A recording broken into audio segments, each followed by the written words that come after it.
BJP की plan mission Bihar की भनक नीतीश कुमार को लग गई और नीतीश कुमार ने ऐसा चाल चला कि एक झटके में ही बीजेपी की प्लान मिशन बिहार को फेल कर दिए।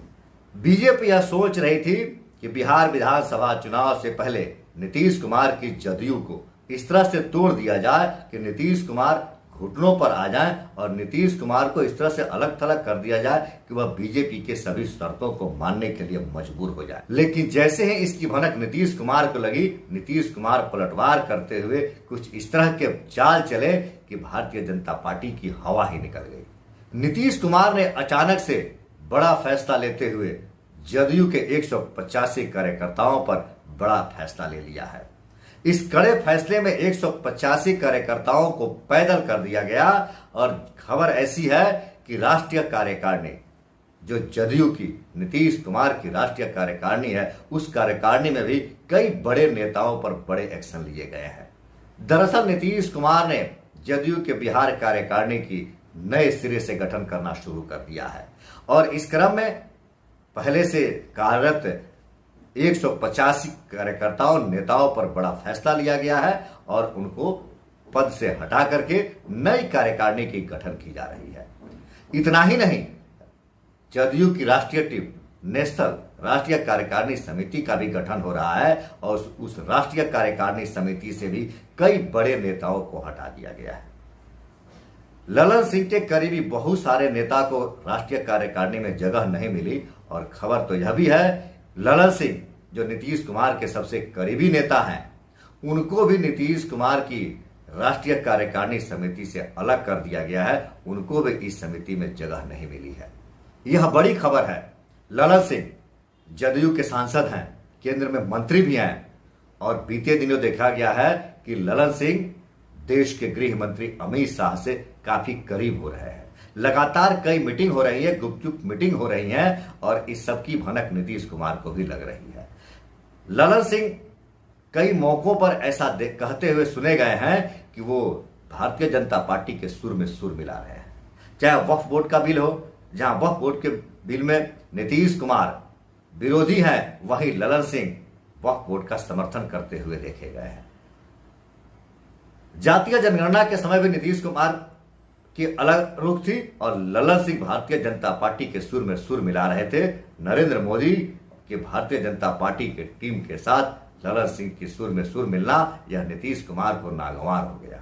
जहां लगातार ललन सिंह अमित शाह से मिलकर के नीतीश कुमार की सिरदर्दी बढ़ा रहे थे, वहीं अब वक्फ बोर्ड का मामला जो जेपीसी में चला गया तो नीतीश कुमार की सिरदर्दी थोड़ी कम हुई, लेकिन ललन सिंह का लगातार अमित शाह से मिलना नीतीश कुमार की सिरदर्दी को फिर से बढ़ा दिया। जहां ललन सिंह एक तरफ अमित शाह से मिलकर गुपचुप मीटिंग कर रहे थे और बिहार जदयू के लिए एक बड़ी पटकथा लिख रहे थे कि बिहार विधानसभा चुनाव से पहले जदयू में टूट करा दी जाए और जदयू को बिल्कुल अलग थलग करा दिया जाए, इसकी भनक नीतीश कुमार को भी लग गई और नीतीश कुमार ने पलटवार करते हुए अपनी पूरी तैयारी कर ली। अमित शाह की चाह थी कि बिहार विधानसभा चुनाव से पहले बिहार में जदयू में एक भारी टूट करा दी जाए और जदयू के सांसदों को भारतीय जनता पार्टी के पक्ष में कर लिया जाए। हालांकि इस तरह का खेल भारतीय जनता पार्टी महाराष्ट्र में एलसीपी के साथ या ठाकरे के साथ, शिवसेना के साथ खेल चुकी है। ऐसा खेल तो भारतीय जनता पार्टी बिहार में भी खेल चुकी है, लोजपा के साथ और मुकेश सहनी के साथ। वहीं पटकथा फिर से ललन सिंह और अमित शाह लिख रहे थे नीतीश कुमार के लिए, लेकिन इन सबके बीच नीतीश कुमार को पहले ही इसकी भनक लग गई और नीतीश कुमार बिहार के राजनीति के माहिर खिलाड़ी है। कब क्या करना है, कैसे करना है, यह नीतीश कुमार बखूबी जानते हैं। तुरंत उन्होंने कड़ा फैसला लिया और अपने सबसे चहेते ललन सिंह जैसे नेता को उन्होंने राष्ट्रीय कार्यकारिणी से बाहर कर दिया। वैसे कार्यकर्ता, वैसे नेता जो ललन सिंह के करीबी हैं, उन सभी को राष्ट्रीय कार्यकारिणी से अलग करके एक नई कार्यकारिणी का गठन भी कर दिया गया।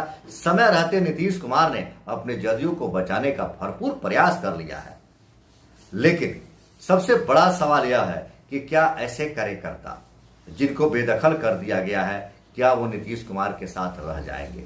क्या बिहार विधानसभा चुनाव तक जदयू अपने सांसदों और अपने विधायकों को समेट कर रखने में सक्षम होगा? क्या नीतीश कुमार और ललन सिंह अगर दोनों विरोधी हो जाते हैं तो क्या जदयू के सांसदों को ललन सिंह तोड़ पाएंगे या नीतीश कुमार अपने सांसदों को बचाए रख पाएंगे, जिससे कि बिहार विधानसभा में नीतीश कुमार एक बार पूरी ताकत से चुनाव लड़े और फिर से बिहार के एक बड़े नेता के रूप में उभर कर सामने आए। आपको क्या लगता है कि क्या भारतीय जनता पार्टी जदयू को तोड़ने में सफल हो सकती है? क्या नीतीश कुमार अपनी पार्टी को बचा सकते हैं?